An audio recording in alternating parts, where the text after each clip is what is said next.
Hello and welcome to Queering IFS, a podcast by two internal family systems therapists, Alessio and Jude. I'm Alessio Rizzo. I'm an IFS therapist, a clinical consultant for IFS. I'm a trainer and a blogger. And with me we have Jude. Would you like to introduce yourself? Thanks, Alessio. Hello, I'm Jude. I'm a Level 3 certified IFS therapist and approved clinical consultant and occasional trainer. And in this podcast, we explore themes and issues connected with gender, sexuality, and neurodiversity through queer and queering lenses. Hello. Hi, Jude. Hi, Alessio. How are you doing? I am super happy to be here with you again today. Me too. Because do you know what we are discussing today? I do, yes, because we spoke about it just before. We did. So I remember. Just checking if you remembered. So today we are talking about the self again. So this is the third of our trilogy on the self, the much awaited final chapter. We talked before about self generally in IFS, and we talked about is the self queer. And now, Alessio, what are we touching on today? Well, we got to the other aspect of neuroqueering, which is neurodiversity. Is the self neurodivergent? Or is the self neurodiverse either? Well, that's an interesting one. So,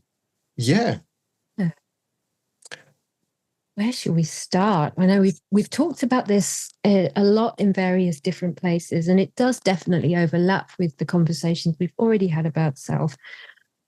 And I don't know about you, but I really noticed this comes up. I would say this comes up fairly often when people are trying to get their heads around what is neurodivergence and what does it mean and how do we understand it through an IFS lens. Yes, exactly. Yeah. So would it be helpful if I did my quick little definitions of neurodivergence and neurodiversity? Absolutely. Yeah. So I've said these many times, and they are from Nick Walker's work on neuroqueering fundamentally, and I might be misquoting them because I do not have a piece of paper in front of me. But so neurodivergence is having a style of functioning, cognitive, neurocognitive functioning that is outside of the neurotypical norm in terms of I knew I'd get that wrong. So neurodivergence is having a style of neurocognitive functioning that falls outside of what is considered the norm. That norm is socially and culturally situated. It's important to say that because the norm does not stay the same. It's different in different cultures, and it's also different in different times historically. Neurodiversity, on the other hand, is, the human species, and probably all other species too within themselves, are neurodiverse. So that basically means there are no two minds that are the same. So even if you have, I'll probably define neurotypical as well because I'm on a roll. I'll do that in a sec though. So even if you had two neurotypical people in a room, there would still be diversity between their two styles of neurocognitive functioning. Their two systems would be different from each other. There would be difference between. People get neurodivergence and neurodiversity mixed up a lot. And some people get very bothered by that. Some people not so much. There's a lot of conversation around these terms, but I just wanted to briefly define them there. So neurodiverse does not mean neurodivergent, but people can get mixed up with those two. What else did I say I was going to do? Neurotypical. Oh, yeah. Okay, and so neurotypical. Also neuronormative, please, as you're on the roll. Okay, neurotypical and neuronormative. Oh, what have I given myself to do here? Neurotypical. So neurotypical refers to the dominant style of neurocognitive functioning within a society or culture, which is again going to be culturally specific, and changes through time. So it's what we consider to be the norm. It's important and fun to point out at this point that there is no such thing as the neurotypical person. That doesn't exist. There is not one person to whom we are all comparing ourselves. It's more of a dominant ideology or ideal. And so neuronormativity is the expectation and or treating everyone as if they should be neurotypical. So therefore seeing any kind of indication that they are not as kind of a problem that they should deal with. So left-handedness is a lovely example of this that we've used many times before. Alessio and I are both left-handed. And at this point in time, we are allowed to be so, more or less. Maybe we can't always find the right scissors. But if we go back 100 years, probably both of our experiences would have been that we would have been forced to write with our right hands and punished for using our left hands at school, because that was not considered an acceptable neurocognitive difference in how we were being in the world. Does that make sense? It makes perfect sense. And a part of me wants to add the cultural piece, the left-handedness, because as you know, and probably many of the people who listen to this know, I was raised and born in Italy. And the explanation for making you not use the left hand was because it was the hand of the devil. Right. Yeah. And just there could be an entire episode about that to notice how a new form of diversity and was demonized. And if anyone's wondering why we're using left-handedness, that is a neurodiversity, because what we're talking about is there is a way that our brains are choosing to take in and express the written word with a different hand to most of the population. So that requires a difference in our wiring. That means that we first ever picked up a pen in our left hand and ever learned to write with our left hand. And actually giving you saying that piece there, Alessio, gave my brain time to catch up with my mouth and also point out that there are many parts of the world where it is still absolutely considered unclean or uneducated, or lots of other negative words about being left-handed. So yes, just because in the UK, for me, growing up in the 80s, my left-handedness was still a problem. I was told my writing was messy all of the time. It was something that was commented on. It wasn't that it was completely accepted, but I wasn't forced to change.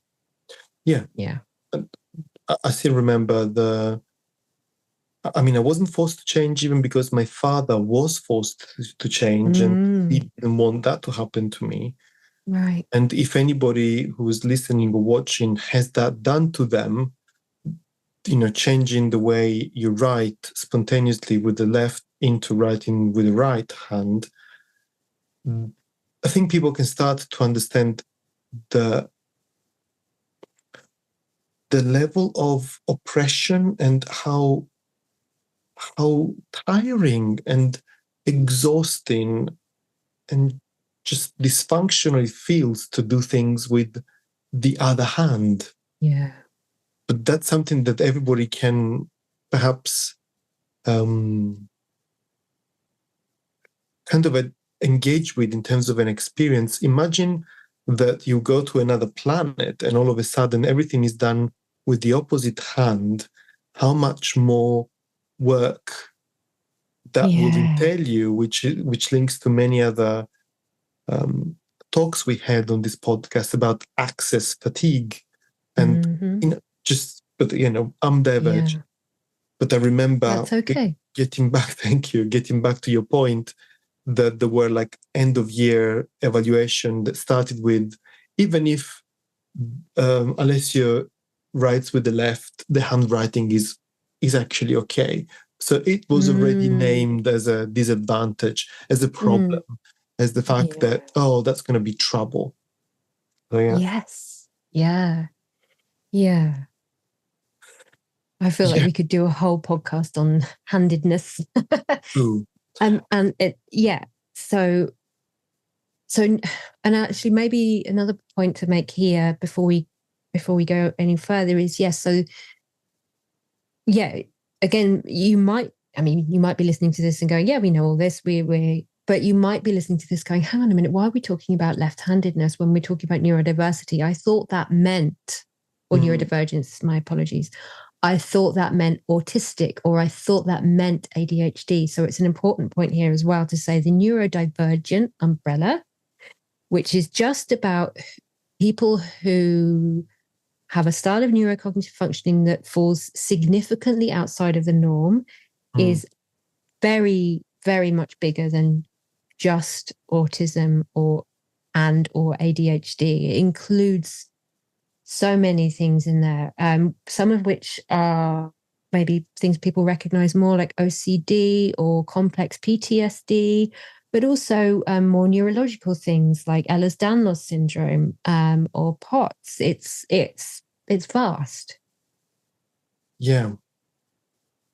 So thank you for naming the Ehlers-Danlos, which I definitely experience, and the highly sensitive person. There is a lot of attention are given to that. Dyslexia. Forgot that one. Dyslexia.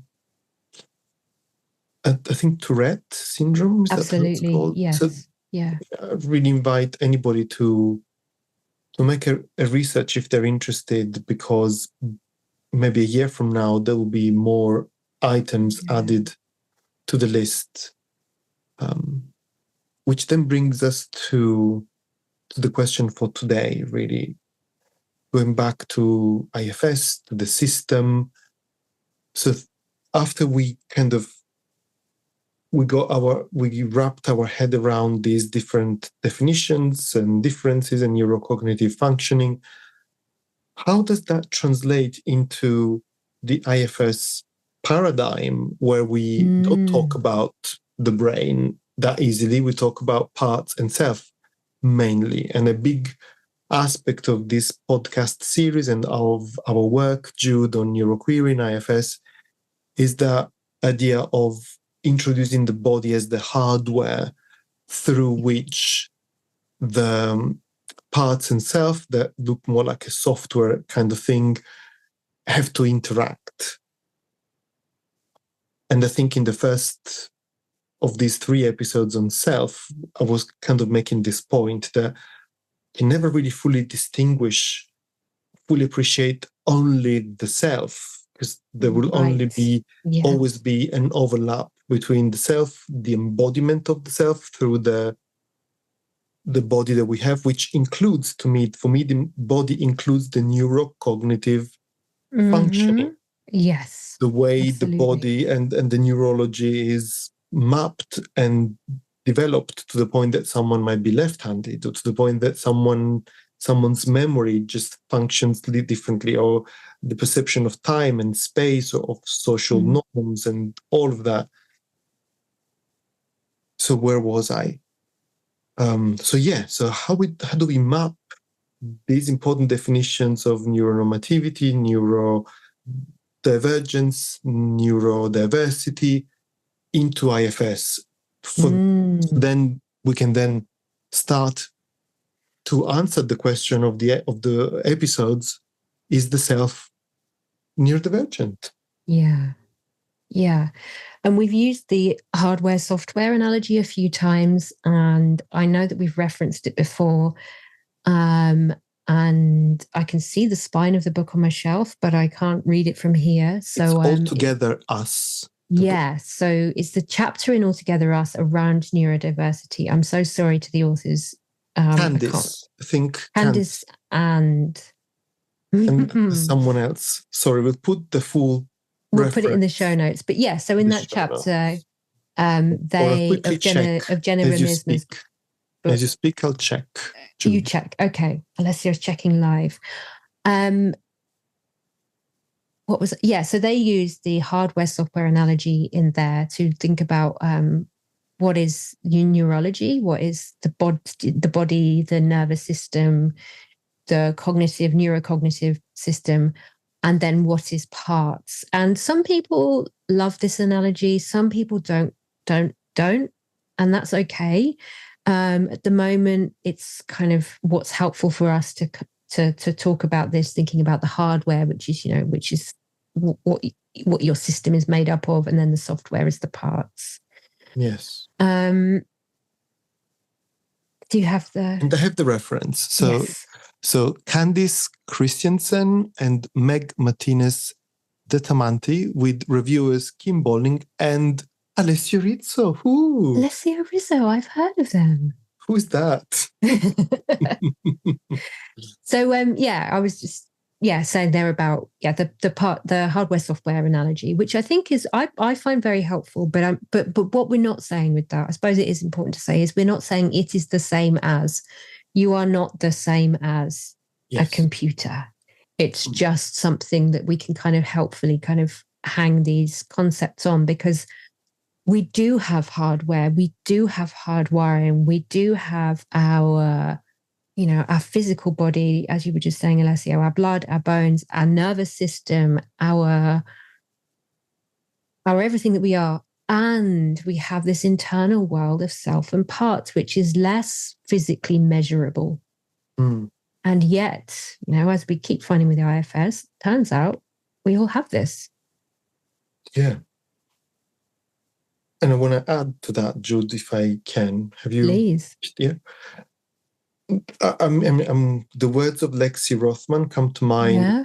The last time I saw her live, she said that we cannot measure parts. These are like etheric things that for now science hasn't been able to kind of measure or prove that they exist. Mm-hmm. Whereas then we have, we can prove that the neurology exists. And we know that parts and self interact with the neurology, or the cognitive, with the matter, the flash that we have, and all of that. So I feel like I want to give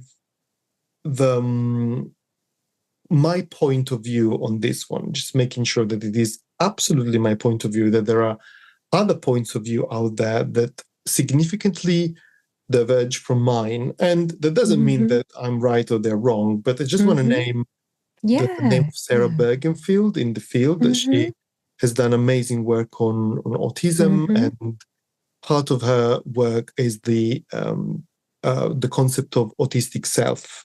And I want to name my point of view here, which diverges from that. And I'm going to go into an explanation that I tried to give at the conference in 2024.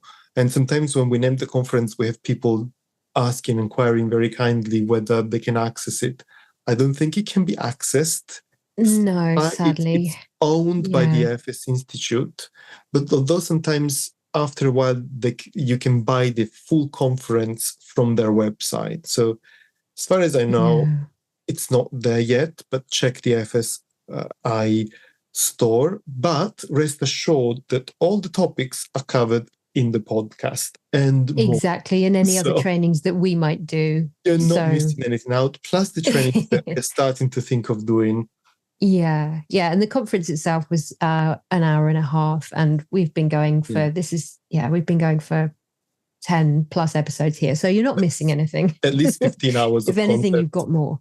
Yeah. So I'm gonna give this explanation. Of course, Jude, I know that you might have heard it. You might have changed your mind since last time I exposed this. So let's find out. But let's find out your point of view first. But do let me know if anything I say kind of needs to be slowed down or repeated, because at the conference we had a slide and I could make reference, but not here. So the way I see this is that the self is this energy that exists almost outside of ourselves in a way. And I can call it like this pure self-energy, let's say. And that exists almost regardless of the hardware, if we want to use that metaphor, or of the body that we have. What we observe is always the sum of the self-energy expressing itself through the body, which is what I called embodied self-energy.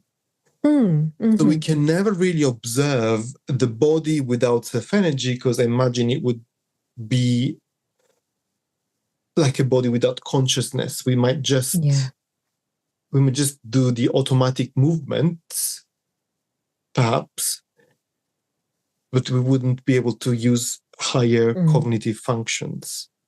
And we can never really observe, as far as we know, the self without the body. Or maybe we can, I don't know. Maybe there are people who are gifted and they can see spirit, but then we go into spirit. So I don't know. I wouldn't want to go there. But going back to the question today, when we ask the question, is the self neurodivergent? The first thing that comes to my mind is to define which of these definitions of self are we referring to. Is the embodied self neurodivergent, or is the self in this kind of almost non-embodied form neurodivergent?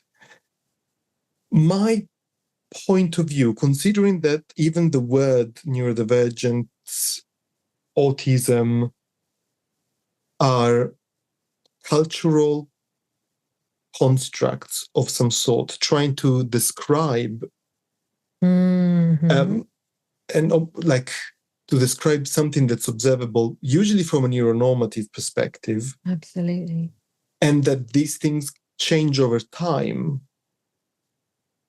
I struggle to attach any of these constructs to the self, which is similar to not to the embodied self, to the self without the body somehow.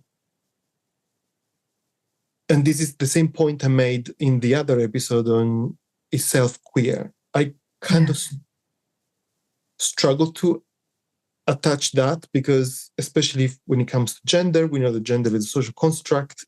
It could be that we might end up attaching a burden to the self. By definition, doesn't happen. Yeah. We know that the self cannot be burdened.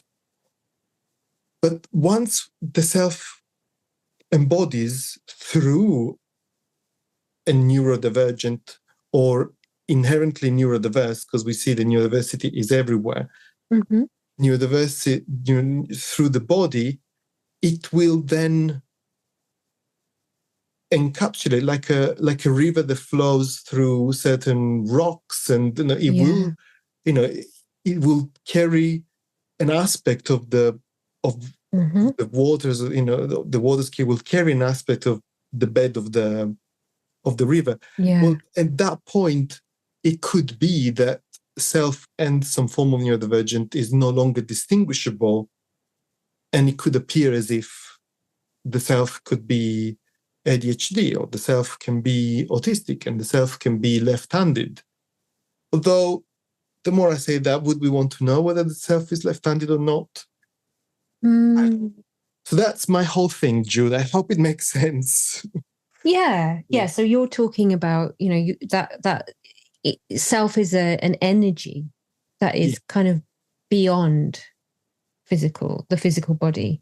And yet is so this is so what I feel is, the only way I experience the entire world, let alone just myself, is through this body, is through my hardware and software, is through my neurology. So therefore my entire experience of the world is going to be influenced by the rocks in which my river runs through, which is about my neurodivergence. It's also about my gender identity. It's also about, my culture. It's about my ethnicity. There's so many things in there. The way I kind of perceive self, I don't think is hugely different to yours. I think there is an important point here around, and why, the work on kind of for example, autistic self is important because there is an advocacy aspect to that, which is saying, you know, sometimes, oh, I'll say it now, actually, it's important to remember that if we're talking about this idea of a pure self energy or a self energy that is beyond our bodies, we are not saying better than. Absolutely. We are not saying superior to, because I think there sometimes when people have parts or even their whole selves are looking at neurodiversity, neurodivergence as something to be fixed or cured, or that is not as good as neurotypical. Yeah. There we need to really advocate for the fact that no, we're not saying that. And at the same time, I think, I'm just going to pause with my own thoughts and just track myself back. Yeah, for me, self energy, it's energy that runs through the system. And really, if we want to get meta about this, everything is energy. You know, there is energy beyond us. What is it to be human? We're on a rock hurtling through space. Why are we here? We're here because of energetic reactions between things that created life, that evolved, blah, blah, into us. What are we? We're the universe experiencing itself as different pockets of energy at different times. You know, we can get as woo as you like with this. Because the fact is we don't know what the difference is between, you know, when we have self energy, when we're alive, and when we're dead, other than in one, our body is not doing anything, and in one it is. So our self energy is it's our consciousness is directly connected to, if not the same thing. Don't know. I don't need to know. Some people like defining things. I'm all right with that. But what am I saying? Back to my point. Self energy for me, it's the electricity that powers the machine. And I don't like using machine as a euphemism for human, but it's what I've done there. It runs through us, and it runs through all of our parts too. And in a system where our neurology is divergent enough that it's neurodivergent, of course, our experience of self will be influenced by that, and also other people's experience of us will be influenced by that, whether we are similar or different. And I think for me, what's been really helpful is moving to this understanding of self as self energy, and using that word self energy rather than self and parts, because I think that creates, we talked about this in the last one, I think, but, you know, creates this idea that there is self, like almost like this orb of self that is in the middle of us. And then there are parts which are not self. And it's another false binary. And we don't need any more binaries. We've had enough of binaries. They're not helpful. So that's my current rambling kind of thoughts about, is the self neurodivergent? Well, it can't not be, because the system is. But self energy is something that is other than neurology. Yeah. Not better than, not worse than. We cannot have one without the other, but other than. How does that, how did that come out? Did that make any sense? It made sense to me. And I'm thinking of an example of defining self-energy as was it the 8 C's? Is it 8 of them? I always get confused. Or 9 if you want choice as well. 9, 8 to 9 C's, and how, the moment these C's include a neurocognitive element, then they will be impacted by neurodiversity. So let's say curiosity. So perhaps the way the curiosity is experienced by a system is very different to the way it's experienced by someone else, or courage, Yeah, potentially. Yeah. So yeah, I don't know if it's exactly what you were saying, but this example came to mind. I guess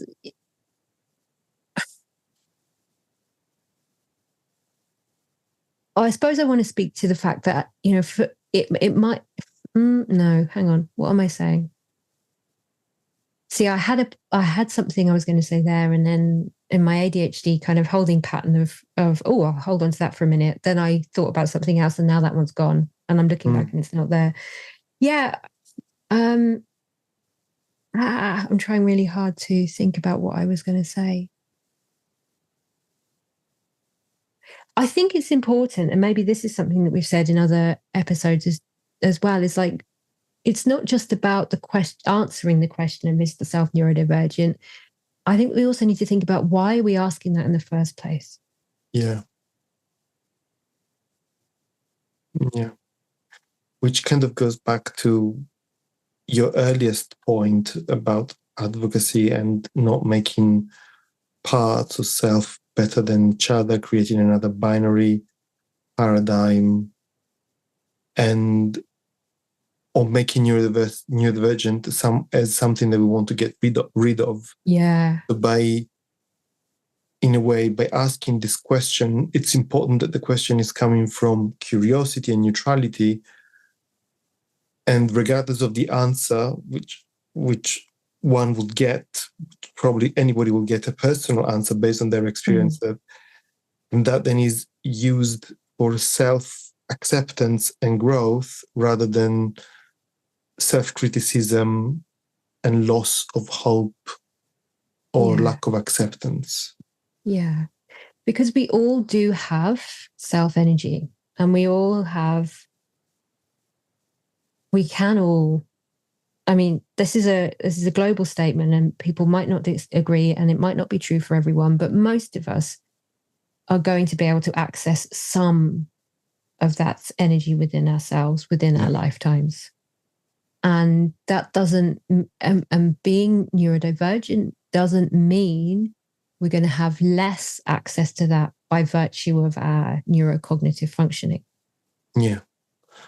Which then links to the other episode about the social model of disability, and that, without support from the world, that access to health and self-energy can become difficult. But neurodivergence and neurodiversity in itself does not imply less access to self-energy. Oh, yes. And thank you. I've just remembered that point that flew away just now, which is when we're talking, this is really important actually. So it connects back to the definitions that I gave at the beginning. So often when we're talking about neurodiversity, we think about the people who have been diagnosed as neurodivergent. So people who have been diagnosed autistic, ADHD, dyslexic, Tourette's, OCD, whatever else.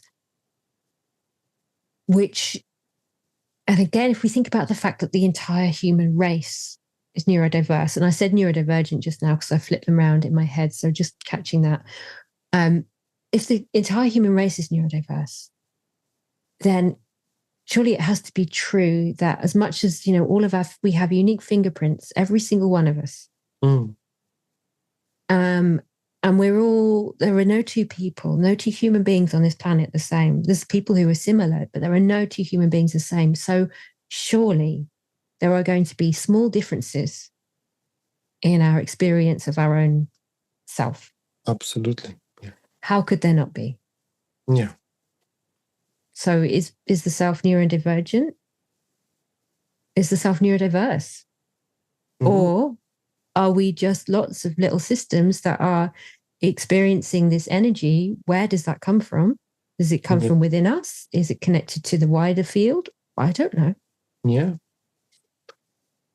Well, amazing. I think we're going to leave our listeners and watchers with more questions than they started with, which is the whole point of queering. So So I think it's time to kind of bring it to an end, really appreciating the depth of the discussion. This isn't an easy topic to discuss, and yet I think it's an important one to I agree.